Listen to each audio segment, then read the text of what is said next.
Ma'am, you were born in a house which had public service not just as a concept, but it was lived. How was it growing in a house where your father was an IS officer? Yes, you're very right. My father was a civil servant, and it was a beautiful experience. How did you decide to take the civil services exam? Certainly, when you are a child, your first ideals are your parents, your father and your mother. And when you see them, and you automatically get that influence. And so many times, the experience which you gather, you don't like that much, and you want to do something different. So, ma'am, what was the time when you finally decided that you want to take this exam? See, for us, it was a gradual and a natural transition.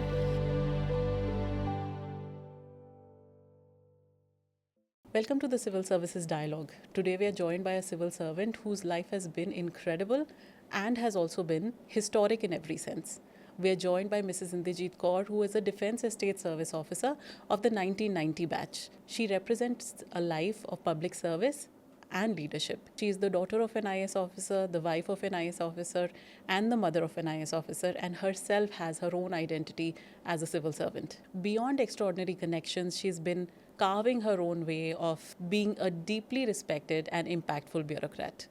Ma'am began her journey in an environment that valued service and discipline. However, her decision to become a civil servant actually came after she became the mother of two daughters. Balancing her family responsibility with unwavering determination for qualifying this examination, she moved forward and qualified the civil services exam in her first attempt. Her story from the study table to the command table challenges all stereotypes and redefines what it means to lead. Over her 31-year career, she served across diverse roles, from cantonment executive officer of Babina, Varanasi, and Lucknow to senior leadership roles like Deputy Director General, Assistant Director General, and Director Western Command. Her tenure included managing land acquisition, defense estates policy, urban development, cadre management, education, environment, and elections. She also held prestigious interministerial deputations. She held the position of Director Police in the Ministry of Home Affairs, where she oversaw cadre management of the IPS, international peacekeeping missions, and many other incredible roles. She also served as the Additional Director General Doordarshan, where she led finance, films, and human development at the national level. The last posting was Senior Additional Director General at the Directorate General of Defence Estates. She handled VIP case adjudication, audit oversight, and national land management. With degrees from Punjab University, Lucknow University, and an MPhil in Defence Strategy from the National Defence College. Ma'am also completed leadership training with the US federal government, reflecting a lifelong commitment to growth and learning. Today, she stands as a symbol of what women in public service can do, not just by being present, but by leading authentically and powerfully. We are truly honored to have her with us today. Welcome, ma'am. Ma'am, you were born in a house which had public service not just as a concept, but it was lived. How was it growing in a house where your father was an IS officer? Thank you, Gurajilji, for having me over. It's a pleasure to be here. And regarding your question, yes, you're very right. My father was a civil servant, and it was a beautiful experience. And what you feel is that you see them handling their work, which is very inspirational for you. And it also shows the compromises which the society makes for to enable them to get that result. So when you are inherently unknowingly trying to ape them because they are your role models, you also see other things. So by the time you grow up and try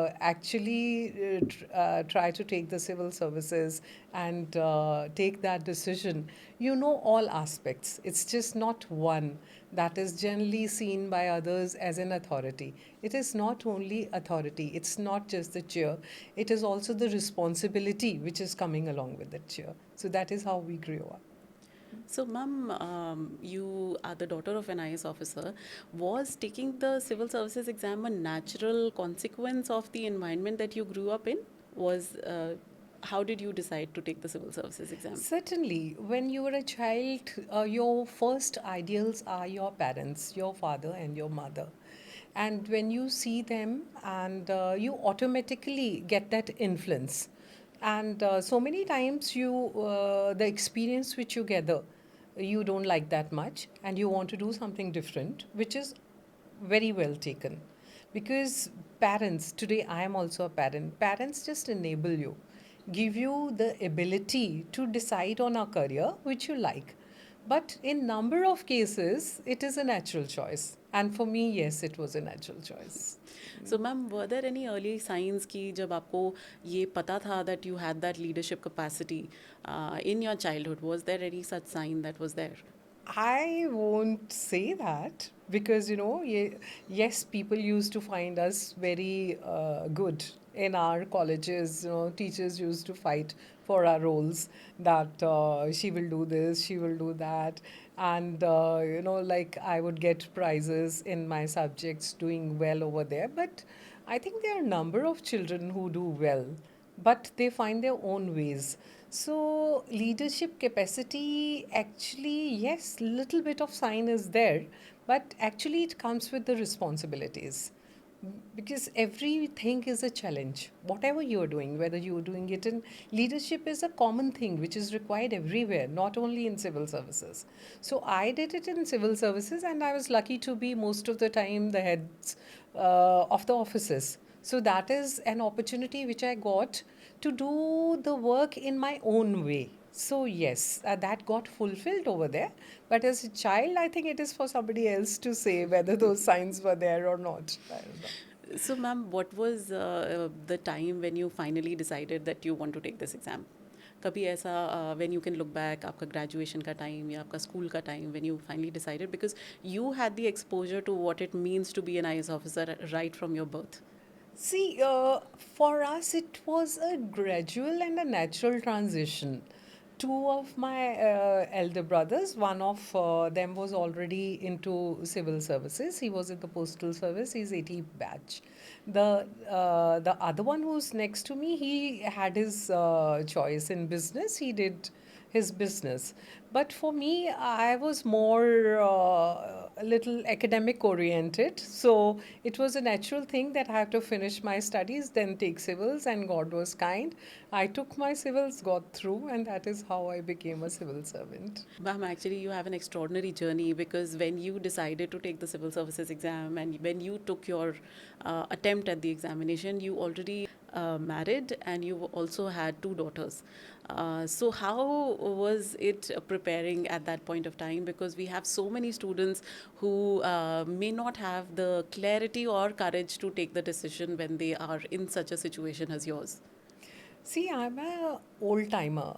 In our timings, parents used to feel that whatever comes first and is good should be taken.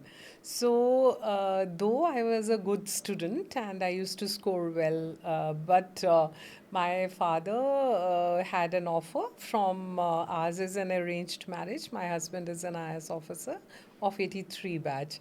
So that offer came, and we met, and that is how we got married, which is a very very happy marriage, and we have three children, and I have fulfillment from that part of my life.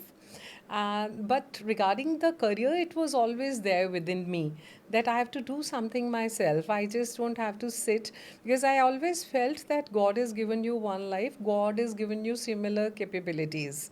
And if you can do more, then why not?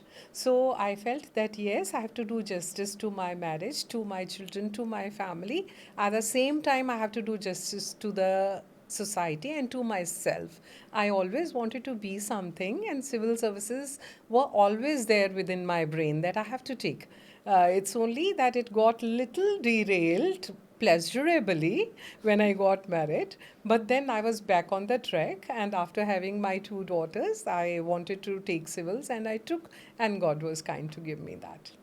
That's actually incredible, because a lot of times when we have situations like yours, the world around women actually sometimes requires them to choose between ambition or between a family life, and you chose both, and you could actually give yourself entirely to both of these things. Do you think there was ever a compromise that you had to make when it comes to either of these choices? See, when you are doing more than one things, definitely you are not giving your 100% to that one thing or more than one things. There are certainly compromises. I won't say that there were no compromises. So far as the family front is there, when the work is taxing, which generally is in the capacities when you're working as at senior positions.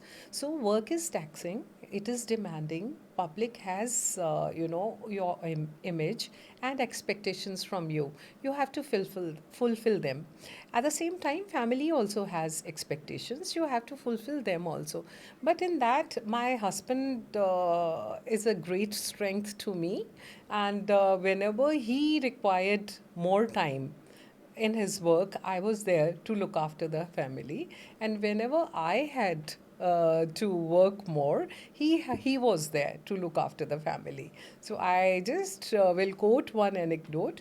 Once I had a DG coming to my house, and I had all my other officers who were all much senior to me and coming for my dinner. Fortunately, the lady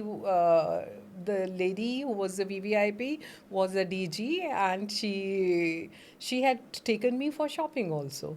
So at 8 p.m., other all guests were there, and my spouse was there to look after them, and we came at around 8:30. And then everyone was laughing that ladies should also have a wife to look out. But then I had no regrets because my husband was there and they were all pleasantly enjoying with him. So that ways, both of us had always been a strength to each other, which matters a lot. Ma'am, actually, this is something that now the world is wanting to live by. And I just remembered a statement that I recently came across by Indra Nui. And she was talking about a very similar situation wherein she was in the, talking to so many CEOs, talking to so many people. And her husband, on the other hand, had a completely different world of his own in which he was performing well. But when he used to come to her side of the world, he used to support her in the entire capacity that he could. So I think that's a great learning by which I think both men and women can progress and realize their dreams into the highest potential. Certainly, I fully agree with you. I'll give you another example. My daughter is also an IAS officer, and she had her interview. And I had to go abroad on a tour. My husband told me that I'll not leave her like this, and he stayed back and supported her fully. And he joined me only after her interview was over. So that mutual support definitely is required, and family is a common commodity. It is there for both of us. It's a pleasure and responsibility for both the spouses, and we were lucky that ways. Ma'am हमारे students की काफ़ी time ऐसी journeys होती हैं जिसमें UPSC exam क्योंकि इतना मुश्किल होता है उसको क्वालिफाई करने में काफ़ी साल लग जाते हैं you on the other hand qualified it in one attempt but we have students many a times who do qualify in the first attempt so in that one and half year period when you decided to take this exam आपको कभी ऐसा कोई doubt हुआ that maybe you can not do it और maybe you shouldn't do it were there any such doubts that you faced No, I just felt it was tough. I had two daughters, very small daughters. Whenever I would be lying on a sofa reading my book, they'll come and jumping around and, playing with me for a while and then going away. I never used to shoo them away. I used to allow them to come and play for a while. Then, because I was lucky to have two children, not one. If there is only one, then he's more demanding or she's more demanding. So there were two, so they would come, play around, and go. And my husband was at the peak of his career, and he was working very, very hard. So he didn't have too much of time for me. Generally, he jokes and he says that she's taken civil services as a protest against me not taking care of her during that time. It wasn't that. The only point which I'm making is that he was busy in his own work. Girls were there, and we had fortunately help. They were also growing up, and I had time. And I felt that if I have to take civils, I must take right now. There is a time to everything, and I must give my best during this attempt. So I worked very, very hard.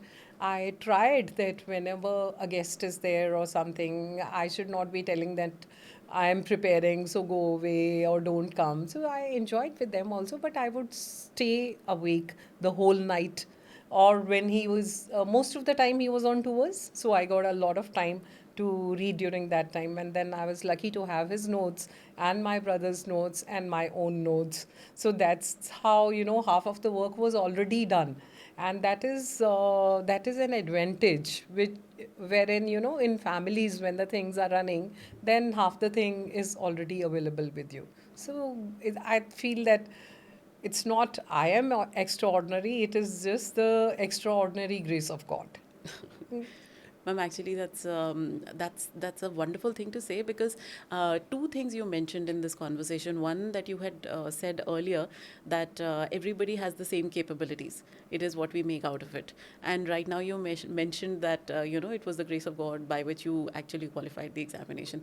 So I want to say this to all our students who would be preparing that if you ever have self doubt and if you ever feel that am I worthy? Will I be able to make it or not?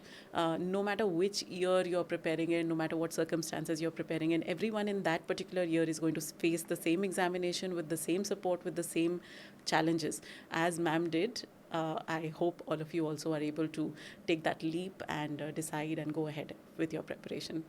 I would just like to add a line to that. Please give your 100% whenever you are preparing. Don't have doubts at all. Go with the assumption, I'll be there. If you're not there, that's not within your hands. But to feel that you will be there and to work the maximum for that is within your hands. And that's what you should do. Ma'am, it's also said that if you think you cannot make it, you're right. And if you think that you can make it, you're right as well. Yeah. So I think absolutely exactly on the same thoughts that Yeah. you just pointed out. That's true. Ma'am, you were preparing and you took the exam and qualified in 1990. And it was a completely different time. But what I believe is that the hard work remains the same. As I mentioned, that the circumstances change, but the people you're competing with have similar resources and similar challenges. What was your strategy for preparation? I think what I just mentioned, that you have to give your 100%. That is your first precondition. Second is stay focused and be very, very clear on what the syllabus is and what it expects from you. Read each and every line and read each and every word because it has a meaning. Everything what you're going to get is come out of that only. What happens is we give a cursory look and we sometimes ignore or sometimes we feel this I can afford to leave. But unfortunately, that is the only thing which comes in the exam. You're right. So that's how you have to cover everything thoroughly and be sure give maximum time because it's not a thing which can be done easily or lightly. Feel that you are doing something serious, feel that you are doing something which requires a lot of hard work. Give that and it'll be done. And of course, every time with passing of years and everything, things will change. But the basics that you have to give your maximum will never change. Very true. So that's what I feel. So, ma'am, if I could just walk back the memory lane and take you back to that time when you decided to take this exam after your marriage, you must have shared it with your husband that I want to take this exam. What was his reaction? He was already serving in the Indian Administrative Service. He was at a very important position at that point of time. What was his first reaction to your decision? Uh, this is something very personal, but I'll tell you that when in old days people used to come and see the girls, and ours is an arranged marriage. So when he had come to see me, that time only we had this conversation. Okay. And I asked him that I told him two things. I don't know cooking. He said, it's perfectly fine. We'll cook together. So then I asked him if I want to work, are you okay with that? And I want to take civil services. He said, perfectly fine. I'll give you my notes also. So he had always been a great support for me. So, ma'am, you qualified the examination and then you finally got your result. And this is a question that I tend to ask everyone because this particular moment that you get the result is one of the most, it's the dream of every aspirant who's preparing. More than 10 lakh people who aspire to be there one day dream of this very moment. So, how was it for you when you got to know that you have qualified? Where were you? Who were you around? How did you share this?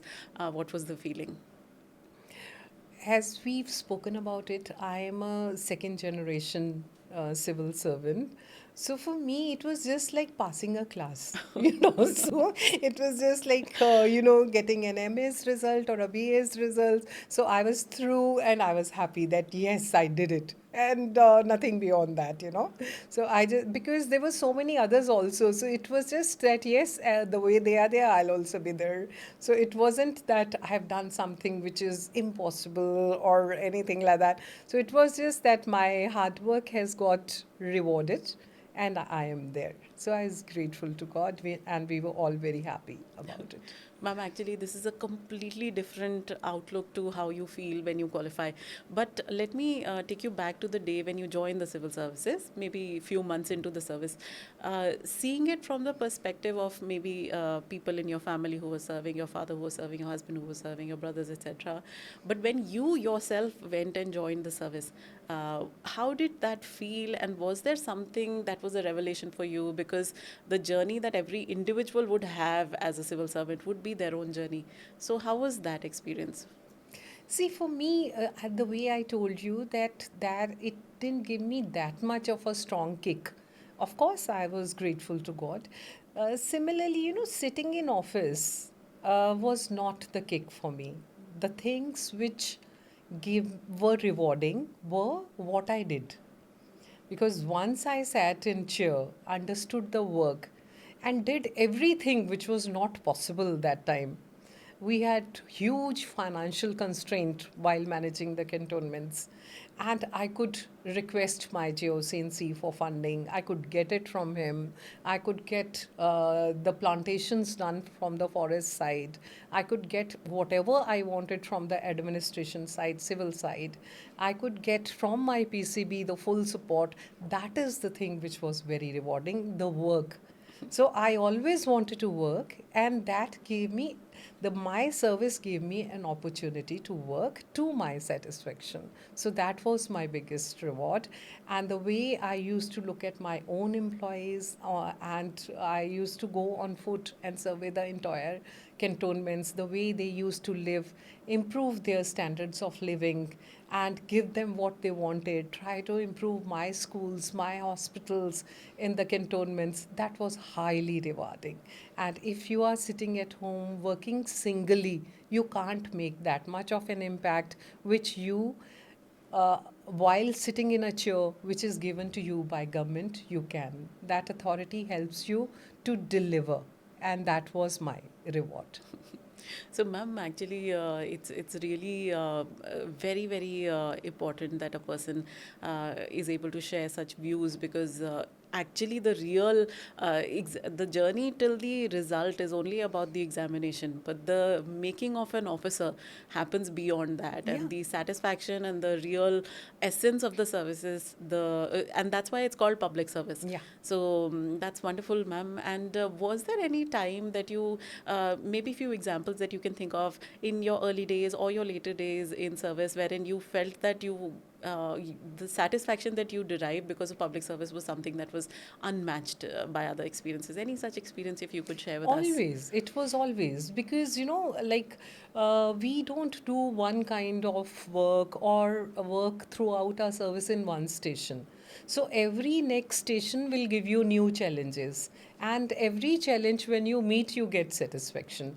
So I did three cantonments as a CEO, cantonment executive officer. That was Babina, Varanasi, and Lucknow. So all the three were different, and the kind of work I could do at all those three places was also different. So I was very happy about that. And then I worked in the command headquarters, which are little comparatively senior positions. And as a CEO, you work in the field. You are always approached by people. You are in touch with them. You understand what are they trying to get from you, what is their requirement. You try to give it to them without being asked by them, because you know that that is what is their requirement, and that is why you have been sent over there, that you being in chair have to deliver what they require. So that is what was there in the command headquarters. We learned how to do the files well, how to do the notings well, how to read the file well. We worked as quasi judicial authorities. We handled cases, gave decisions. Then I went on two deputations. I went to Government of India as Director Police, where we were the cadre controlling authority for the Indian Police Service.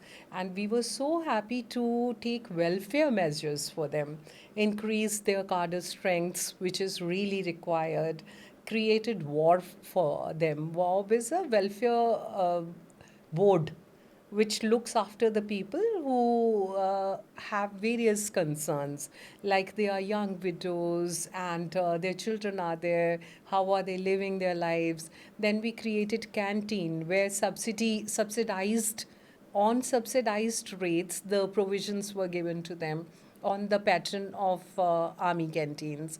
Then we increased their ex gratia. So all these things were very, very satisfying. Then we could do some global peace missions. That was such a pride moment for us. CRPF girls were heading the mission, and they were on the guard of the president of Liberia.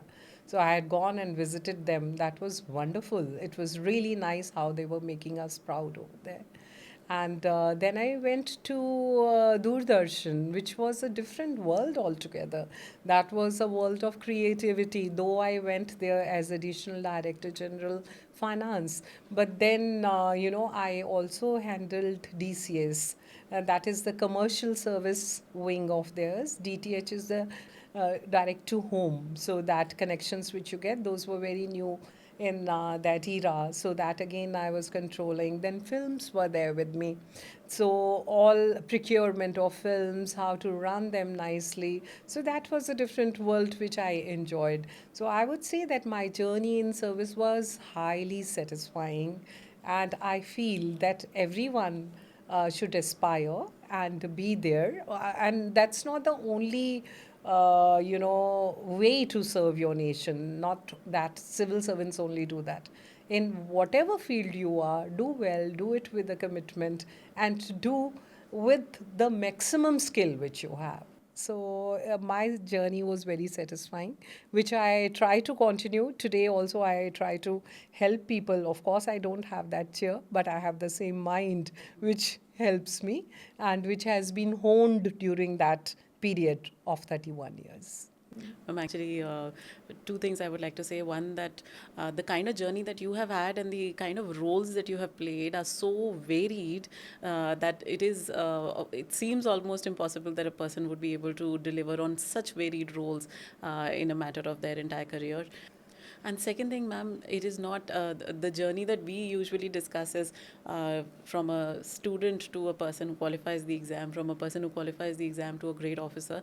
But you're taking it to the next level, wherein you're talking about how your journey had these impacts on you, and your public service orientation does not stop where the service you superannuated. You take it further with you, and you keep on moving on with whatever capacity and capacitate other people as well. So I think that's absolutely an incredible thing to think about, because when we are coaching students, we are training them, and we are helping them, the journey seems like it'll end on the day they'll get the result, but this goes way, way, way beyond. So that's amazing. Certainly, because you passing the exam only enables you to be at a place where you can start your actual work. So, ma'am, you were also in the National Defense College, a college that is not really open for people. Can you tell our viewers that what exactly it is, and who are the people who actually go there? Because most people wouldn't even know about it. Could you tell us a little about the National Defense College? Sure. We are all proud of our defense services, Army, Navy, Air Force, Coast Guards, and all of them. And I, as you know, belong to the Indian Defence Estate Service. So from day one, I was working with them. Our service is the one which does all the acquisitions, requisitions, and hiring of land and properties for them. So that is how I was always working shoulder to shoulder. But I could know them in a different capacity altogether when I went on a long term training, which is for a year, to National Defence College. It's highly prestigious college, and Defence Force Services officers who are there, they are bound to top later on. And you'll be happy to know that presently, the air chief is my coursemate. So that is how most of them are at the apex positions. And it's lovely to be with them for a year, not only in the work position, but knowing them even much more better way. Knowing them, knowing their families, knowing how they interact with each other, how do they groom their families, how are they different from the civils. And it was beautiful. That was knowing them personally. Otherwise, as a course, it's an amazing course. Every day we get the best of the speakers, the best of the, officers, the secretary level officers of Government of India, journalists, educationists. So the cream of every field comes over there and shares their thoughts with us, the officers who are there. We were more than 100 officers, and around 20 of them were from abroad, and rest of us were civil servants and defense officers with us. So it was an amazing time I spent with them, and I remember each one of them very fondly. They are a part of our life, and they are our friends for the entire life. So that's what. Ma'am, actually, you joined the Indian Defence Estate Service, but as you mentioned, you have exposure with every service that exists within the country and services that exist outside the country. This kind of exposure is actually very unique. And could you tell us something about the mindset that or the qualities that people who are within the services have across services? What I mean is that, like policing would have a different role, army would have a completely different role, Coast Guard would have a different role, international peacekeeping missions, as you were having exposure to that, also had a completely different role. But is there something that is unique, which all services, which are these uniformed services, have? Any observation that you have about that? No, each one of them, that feeling of protecting the country, that honor, that discipline, that is common in all of them. And so far as this varied experience you are talking about, the maximum variety comes in the Indian Administrative Service. Because every third year or after 2 years, they get transferred to something which is and look after a subject which is absolutely different. I was lucky that being from the Indian Defence Estate Service, I went on deputations. Due to the trainings, I got this lovely exposure. And trainings themselves, like during Prime Minister Manmohan Singh, a lot of emphasis was given to in service, domestic, and foreign trainings. That has honed the skills of all civil servants. Whosoever went, he had an interaction, beautiful interaction. Normally we have short term 2 weeks, 3 weeks trainings. Long term trainings are there for 1 year or 9 months and all. And those are within the country or abroad. So I feel that most of the officers must undergo these trainings. Of course, when we are in chair, then so many times we are not allowed to go also, but then that thing should be promoted because exposure helps you see the best practices. And when you bring along with you back the best practices, you try to do them in your field. And that is how your country becomes better, your service becomes better. I think there's so many takeaways from the conversation that you've had with us. But one thing that I specifically want to bring the focus towards is the experience of women in power. So you have been a person who has had such important positions, and you being a female officer will obviously be always looked at with a lot of admiration, and young girls will always want to be having the life and the experiences that you've had. Ma'am, I want to ask you that was there any challenge that you faced particularly because you were a female officer?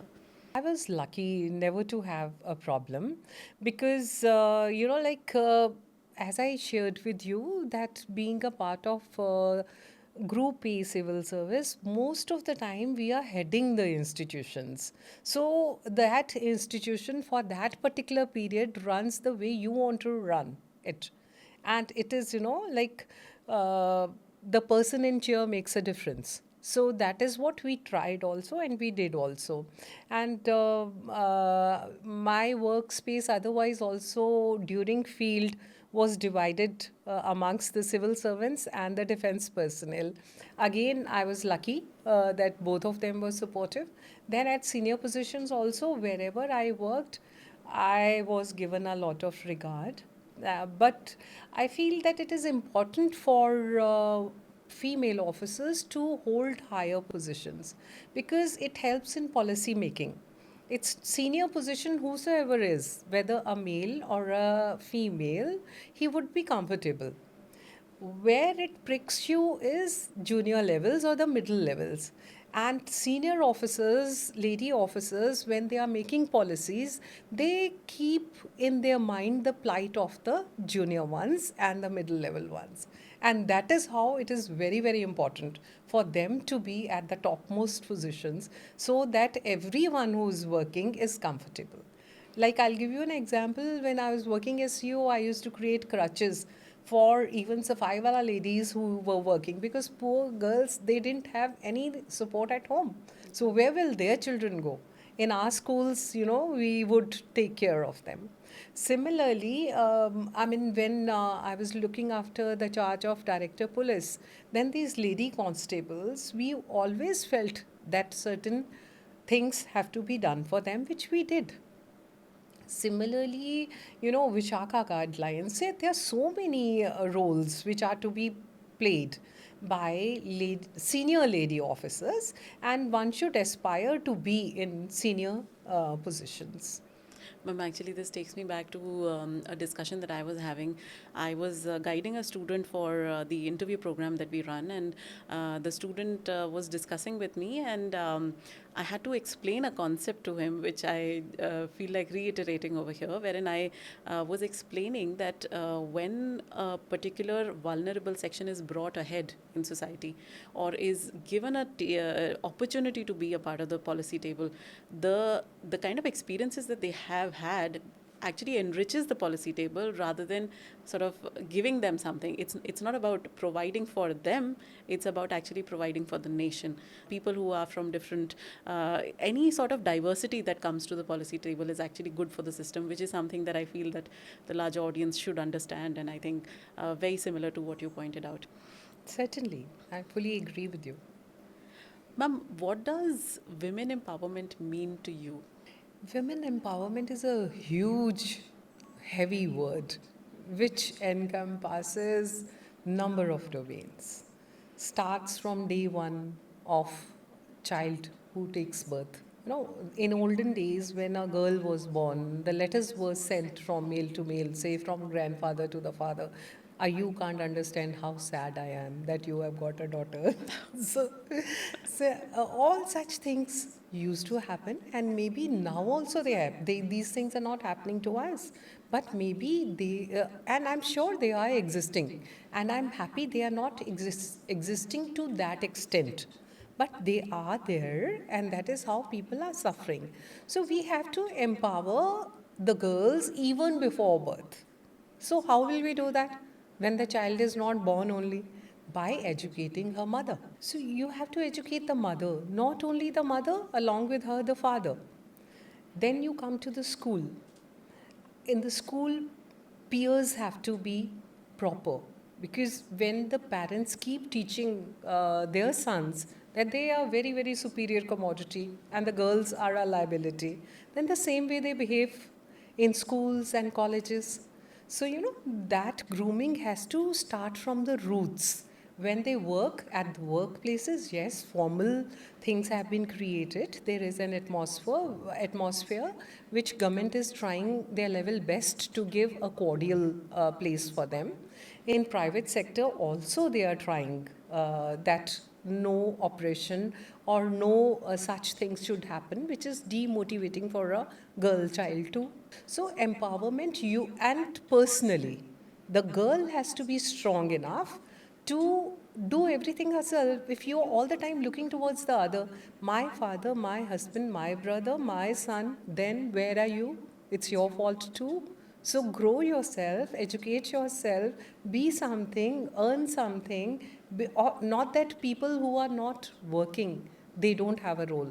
Non-working mothers have a great role and they do a lot to rear their children. That has to be acknowledged by the father, and that is how the families are made. When we have good families, good society will be there and everything will be fixed. So that is how you have to empower girls and to create a good atmosphere for them. Ma'am, you have an experience that is very rare, which I would like to touch upon. You are the daughter of an IS officer, the wife of an IS officer, the sister of an IS officer, the mother of an IS officer. What does legacy mean to you? See, legacy is a very, very important and heavy word again, because legacy for us is to not only to inherit the good things, but also to continue those good things which you have inherited. So, yes, I was privileged to grow up in a good atmosphere. Very happy to get married to an amazing person and enjoying my married life. And now also, I am very happy with all my three children doing very well in their lives. So that is there. But, I have to ensure that they stay as the best human beings. That is my responsibility, to make all of them very good human beings. Whatever we are due to our parents. The way they used to act, the way they used to behave with us, all those things came in us. So now, in case something wrong goes, then I feel I'm responsible. So with legacy, that thing comes with the pleasure. The pains are also there. The heavier the crown, the heavier is the responsibility. So that's what I feel. Ma'am, you have three children, and the three children are growing up as the children of an IS officer and IDES officer, who you have mentioned that all of the things that you're talking about, responsibility and service orientation, etc. In your perception, what do you think they have picked up from the experience of being your children in terms of the work that you have done? What are the qualities that they have picked up? See, all of them are working in different fields. I think what they have inherited from us is to be good human beings. And the enablement which we have given them, all of them are well educated and they are having good health and they are having good behavior. I think that is what is our contribution. We have given them wings. It is for them to fly wherever they want to. Ma'am, in your career of 31 years that you had, what were the core values that you felt that should stay with you when you were faced with extraordinary situations, good and bad, difficult times, and so many variations in the kind of work that you had? What were your core values? See, mine is what an individual is, he carries that over there. And I always felt that whatever work is given, that has to be finished. And that has to be finished within the time frame. That was one part of the implementation, because a civil servant has largely 2 3 roles. One is of implementation, which we try to ensure that it is delivered in time. Second is the policy making. Policy making, we contribute it, and we try to make it as helpful to whosoever was concerned with that. The way I was telling you about the CPMFs, now they are called CPOs, armed police forces. So when we were working with them, that whatever will benefit them, whatever will keep them boosted. So such policies were made. Similarly, in my service, whatever they required, the schools, the hospitals, and everything, whatever they required, we did for them. So, what I feel is that while making policy, you have to see it from both the sides. It has to benefit your people who are working with you, it has to help the people for whom it is made. And that is how you have to keep both the sides under consideration and then make. So, I was able to do that, and I'm happy about that. Ma'am, can you tell us that what is the biggest misconception that people have about women being in power and women being in civil services? Can you bust some myth for our students?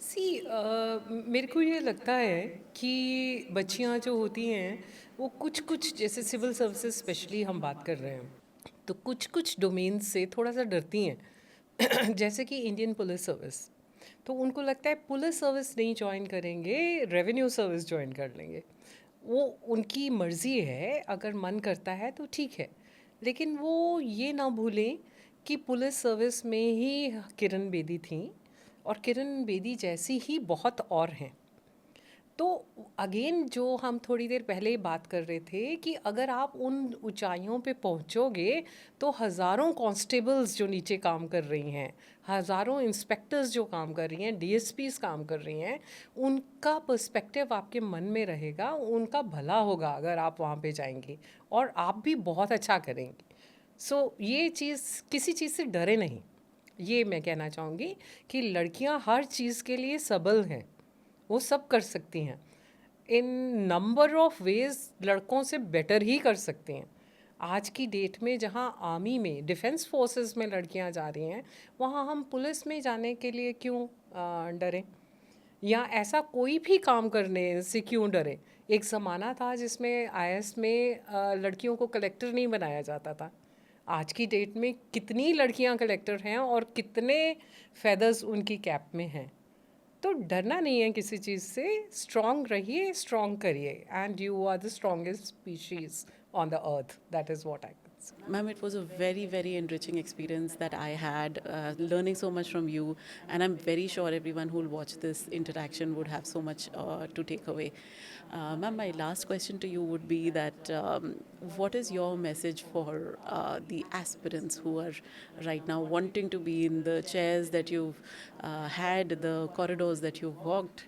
Can you give us a message? My message for the aspirants is that they are very, very strong every way in their determination, in their decision to take the civil services, in their academics, in everything. But so, whosoever has decided to walk on this path, he has to give his 100% and feel that he is going to be there. And then only there is a scope of being there. Feel that, work with the full strength, and I'm sure you'll be there. But that's not the end to the story. Because when you are aspiring, you know how many vacancies are there, and the number of aspirants is also known. So, in case you are there, we are very happy. In case you are not there, that doesn't change the fact that you are strong. There are so many options. India is now into that world which is giving options to every youngster. So you can be a professor, you can be anything, whatever you want to be. So don't lose heart, stay strong, and do your best. That's what I feel. Thank you. Thank you so much for joining us, ma'am. This was a wonderful conversation. I'm so glad for coming over here. And in case some of your aspirants feel inspired and they are able to work even more to get in there, I'll be very happy. And I wish them all the best.